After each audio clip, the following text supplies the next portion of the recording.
आज की दुनिया ऐसा लगता है जैसे कोई तेज रफ्तार ट्रेन है जो कभी रुकती ही नहीं है। हर कोई भाग रहा है, कोई शोहरत के पीछे, कोई कामयाबी के पीछे, कोई कोई अगले टारगेट के पीछे, और शायद कुछ तो बस भीड़ के साथ ही भागे जा रहे हैं। ये भी नहीं पता कि मंजिल कहाँ है। हाँ, एक अंधी दौड़ सी है। बिल्कुल। पर यहाँ रुककर एक सवाल सोचने वाला है, क्या ये जो लगातार भाग दौड़ है या हड़बड़ी, क्या ये वाकई हमें आगे ले जा रही है, या हम बस बस एक गोल चक्कर में घूम रहे हैं, थक रहे हैं और शायद असली चीजों से दूर होते जा रहे हैं। हम्म। इसी सोच को ना रेयान हॉलिडे ने बड़े दिलचस्प तरीके से पकड़ा है। उनका एक कथन है जो सोचने पर मजबूर करता है। If speed is your god, peace will be your punishment. वाह। यानी अगर रफ्तार ही आपका भगवान बन गई है, तो एक दिन शांति आपको सजा जैसी लगने लगेगी, क्योंकि आप उसके आदी ही नहीं रहेंगे फिर। सही बात है। और इसी गहरे विचार को थोड़ा और समझने के लिए आज हम रेयान हॉलिडे की किताब स्टिलनेस इज द की, यानी शांति ही असली शक्ति है, इसके मुख्य विचारों पर थोड़ी गहराई से बात करेंगे।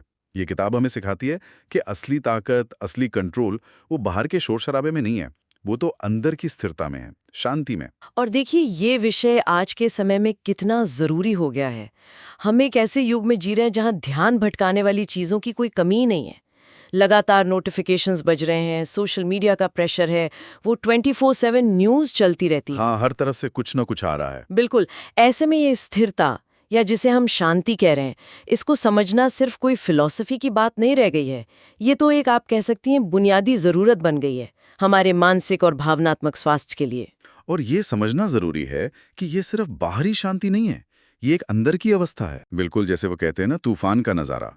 बाहर सब कुछ उथल पुथल मचाए, लेकिन तूफान के ठीक बीच में उसकी आंख में एक अजीब सी शांति होती है। हाँ, the I of the storm. हाँ, तो किताब शायद यही सिखाने की कोशिश करती है कि कैसे हम बाहरी उथल पुथल के बीच अपने अंदर वो शांत सेंटर, वो केंद्र खोज सकते हैं। और ये कोई कमजोरी नहीं है, ये तो एक गहरी समझदारी और शक्ति का प्रतीक है। हाँ, बिल्कुल। और रेयान हॉलिडे ना इसे पाने का एक बहुत ही सिस्टमैटिक तरीका बताते हैं। वो कहते हैं कि ये जो स्थिरता है, ये 3 मजबूत पिलर्स पर, स्तंभों पर टिकी है। हमारा मन, माइंड, हमारी आत्मा, स्पिरिट, और हमारा शरीर, बॉडी। मन, आत्मा और शरीर। हाँ, जब ये तीनों संतुलन में होते हैं, तभी सच्ची स्थिरता मिलती है। ये कोई एक चीज नहीं, बल्कि एक पूरा होलिस्टिक अप्रोच है। अच्छा, तो चलिए पहले स्तंभ से ही शुरू करते हैं। मन, हमारा दिमाग, जो शायद कभी शांत बैठता ही नहीं। ऐसा लगता है जैसे हर वक्त अंदर एक ट्रैफिक जैम लगा हुआ है, नहीं? बिल्कुल। हमेशा कुछ ना कुछ चलता रहता है। गुजरे हुए कल की बातें, आने वाले कल की फिक्र, लोगों ने क्या कहा, क्या कहेंगे, अरे वो करना चाहिए था, ये नहीं करना चाहिए था। ये तो एक अंतहीन सिलसिला है। हम्म। इस बारे में रेयान का एक सुझाव पढ़ा मैंने।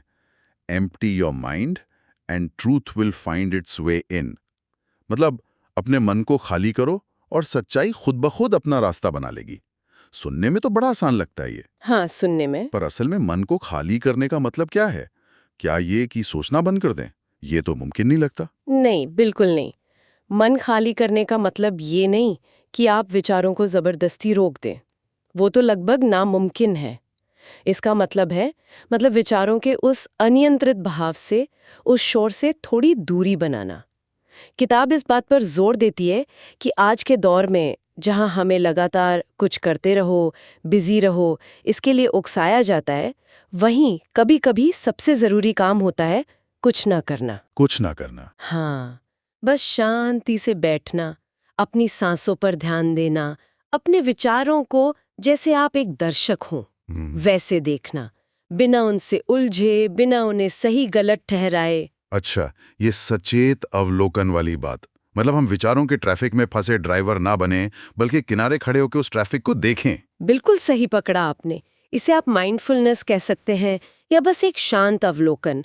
जब हम इस तरह अपने विचारों से थोड़ी दूरी बनाते हैं ना, तो हमें 2 चीजें समझ आती हैं। पहली, कि हम अपने विचार नहीं हैं, हम उनसे ज्यादा बड़े हैं, ज्यादा गहरे हैं। और दूसरी, इस शोर के कम होने पर ही हमें स्पष्टता मिलती है, क्लैरिटी आती है कि असल में क्या जरूरी है, हमारी अपनी भावनाएं क्या हैं, और कौन से विचार सिर्फ बाहरी दबाव या पुरानी आदतों का नतीजा है। ये जो अंदर की स्पष्टता है ना, यही उस सच्चाई की ओर पहला कदम है जिसका जिक्र रेयान करते हैं। लेकिन आज की डिजिटल दुनिया में ये करना कितना मुश्किल है। हर तरफ से जानकारी, उत्तेजना, इसकी जैसे बौछार हो रही है। हाँ, ये चुनौती तो है। ऐसे में मन को शांत रखना, उसे उसे खाली करना, ये तो बहुत बड़ी चुनौती है। बेशक ये एक बड़ी चुनौती है। इसीलिए किताब सिर्फ फलसफा नहीं बताती, वो प्रैक्टिकल कदम भी सुझाती है।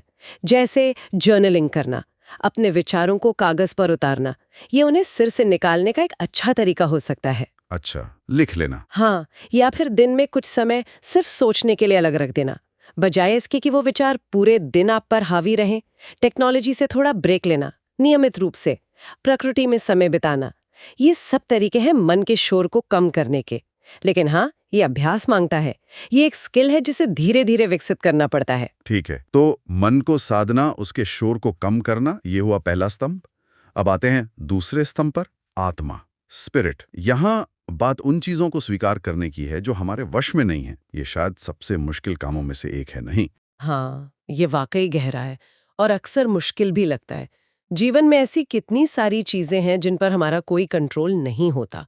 मौसम कैसा रहेगा, इकॉनमी कैसी चलेगी, दूसरे लोग हमारे साथ कैसा बर्ताव करेंगे, हमारी सेहत कब साथ छोड़ दे या किस्मत कब क्या मोड़ ले ले। सही बात है। हम अक्सर अपनी सारी एनर्जी इन्हीं चीजों को बदलने या कंट्रोल करने की कोशिश में लगा देते हैं, और नतीजा क्या होता है? सिर्फ निराशा और थकान। तो क्या इसका मतलब ये है कि हम कोशिश करना ही छोड़ दें, बस हाथ पर हाथ धरकर बैठ जाएं? नहीं नहीं, यहाँ स्वीकृति का मतलब निष्क्रियता या हार मान लेना बिल्कुल नहीं है। इसका मतलब है यथार्थ को पहचानना, रियलिटी को देखना, ये समझना कि किन चीजों पर हम असर डाल सकते हैं और किन पर नहीं डाल सकते। किताब का सार यही है कि बाहरी हालात चाहे जो भी हो, हमारी प्रतिक्रिया, हमारा नजरिया, हमारा चुनाव, ये हमेशा हमारे हाथ में होता है। स्टोइक दर्शन, जिसका रयान हॉलिडे पर काफी प्रभाव दिखता है, वो इसी बात पर तो जोर देता है। हाँ, स्टोइकिज्म। अपनी ऊर्जा उन चीजों से लड़ने में बर्बाद करने के बजाय जिन्हें हम बदल ही नहीं सकते, हमें उसे अपनी प्रतिक्रियाओं को, अपने रिस्पॉन्स को बेहतर बनाने में लगाना चाहिए। रयान के शब्दों में अगर कहें तो peace is not when life is easy, peace is when you stop fighting what you can't change. शांति तब नहीं मिलती जब जीवन आसान हो जाता है। शांति तब मिलती है जब आप उन चीजों से लड़ना बंद कर देते हैं जिन्हें आप बदल नहीं सकते। ये बात ये सोचने पर मजबूर करती है। बिल्कुल। और इस स्वीकृति का, इस एक्सेप्टेंस का एक बहुत बड़ा फायदा है। जब हम ये जो व्यर्थ का संघर्ष है, इसे छोड़ देते हैं, तो हमारी बहुत सारी मानसिक और भावनात्मक ऊर्जा बच जाती है। वो ऊर्जा जो चिंता में, गुस्से में या निराशा में खर्च हो रही थी, अब वो स्पष्टता लाने में, शांति लाने में इस्तेमाल हो सकती है। यही तो असल नियंत्रण है, बाहरी दुनिया पर नहीं, बल्कि अपनी आंतरिक दुनिया पर। अच्छा। जैसे जब हम ये मान लेते हैं कि हम बारिश को रोक नहीं सकते, तो फिर हम छाता खोलने का चुनाव कर सकते हैं या भीगने का आनंद लेने का।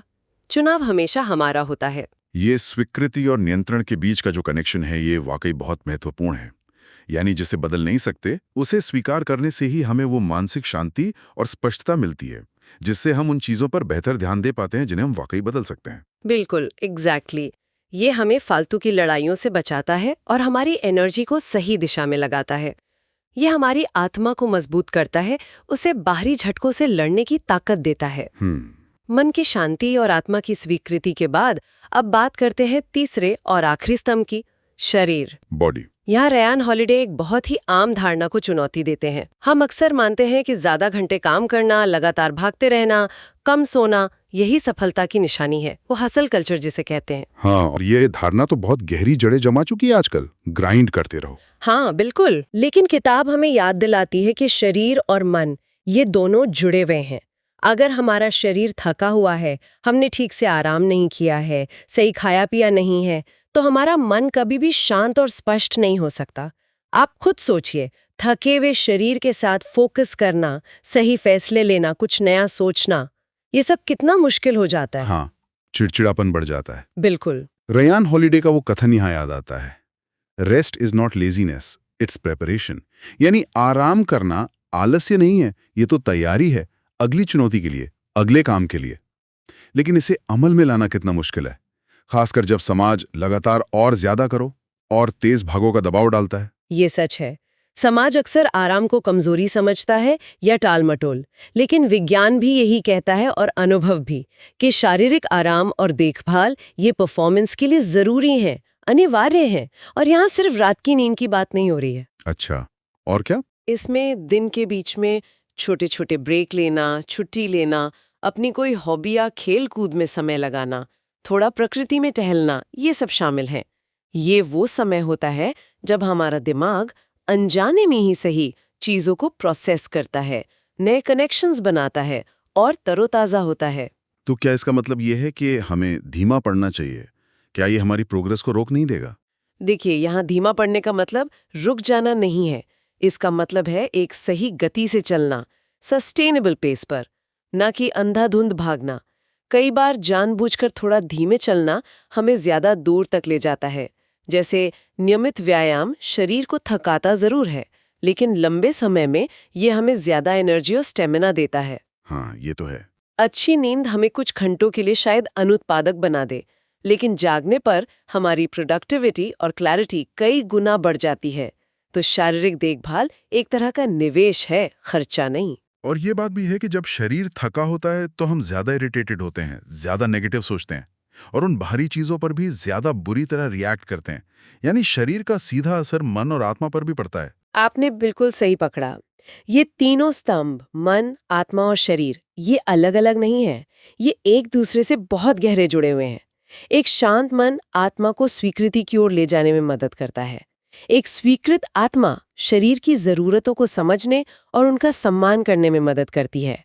और एक स्वस्थ, आराम किया हुआ शरीर मन को शांत और केंद्रित रहने के लिए वो जरूरी आधार देता है। सच्ची स्थिरता इन तीनों के सामंजस्य से ही आती है। तो ये किताब सिर्फ शांत बैठने के बारे में नहीं है। ये तो एक संतुलित और उद्देश्यपूर्ण जीवन जीने का पूरा खाका पेश करती है। मन को साफ रखना, जो नियंत्रण में नहीं उसे स्वीकारना और शरीर का ध्यान रखना, ये तीनों मिलकर हमें वो अंदरूनी स्थिरता देते हैं जो बाहरी दुनिया की किसी भी उथल-पुथल का सामना करने में मदद करती है। हाँ, और ये स्थिरता, जैसा कि रायन हॉलिडे कहते भी हैं, आज के दौर में कोई विलासिता या लग्जरी नहीं है। ये हमारे मानसिक, भावनात्मक और यहाँ तक कि शारीरिक स्वास्थ्य के लिए भी बहुत जरूरी है। ये एक तरह की सर्वाइवल स्किल है। इस शोर भरी, लगातार ध्यान खींचने वाली दुनिया में अपने अंदर शांति बनाए रखने की क्षमता ही हमें डूबने से बचा सकती है। वाकई, ये चुनौती तो हर पल महसूस होती है। दुनिया लगातार हमारा ध्यान खींचने की कोशिश में लगी है। ईमेल, सोशल मीडिया, विज्ञापन, खबरें, इस लगातार बमबारी के बीच अपने ध्यान को वापस लाना, अपने विचारों के शोर को कंट्रोल करना, बिना घबराए प्रतिक्रिया देना सीखना, शायद यही असली महारत है, असली मास्टरी। हाँ, इसी महारत के बारे में किताब का एक बहुत शक्तिशाली कथन है। The world belongs to those who can keep calm when others panic. दुनिया उन लोगों की मुट्ठी में होती है जो उस वक्त भी शांत रह सकते हैं जब बाकी सब घबरा रहे हों। हाँ, क्योंकि शांति में ही स्पष्टता है और स्पष्टता में ही सही निर्णय लेने की शक्ति है। तो इस पूरी चर्चा का सार अगर एक लाइन में कहना हो तो शायद यही होगा कि स्थिरता का मतलब जीवन की रफ्तार का रुक जाना नहीं है। स्थिरता का मतलब है बाहरी हलचल के बावजूद मन में शांति की उपस्थिति। Stillness is not the absence of movement, it's the presence of peace. बिल्कुल सही कहा।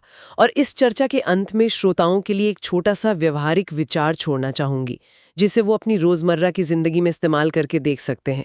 अगली बार जब आप खुद को किसी मुश्किल स्थिति में पाएं, जब मन में उथल-पुथल मचे या बाहरी दुनिया का शोर बहुत ज्यादा लगने लगे, तो बस एक पल के लिए रुकें, एक गहरी सांस लें और खुद से बस एक सवाल पूछें, क्या मैं अभी सच में सोच समझकर प्रतिक्रिया दे रही हूं या मैं सिर्फ स्थिति पर रिएक्ट कर रही हूं? ये एक बहुत जरूरी फर्क है, सोचना बनाम रिएक्ट करना। हाँ, रिएक्ट करना अक्सर हमारी भावनाओं या पुरानी आदतों का नतीजा होता है, बिना सोचे समझे। जबकि सोच समझकर प्रतिक्रिया देना वो स्थिति को समझने, अपने विकल्पों पर विचार करने और फिर एक शांत और स्पष्ट चुनाव करने पर आधारित होता है। ये छोटा सा सवाल हमें उस ऑटो पायलट मोड से बाहर निकालकर एक सचेत अवस्था में लाने में मदद कर सकता है, और यही स्थिरता की ओर एक बहुत महत्वपूर्ण कदम है। ये रोजमर्रा के पलों में शांति खोजने का एक टूल बन सकता है।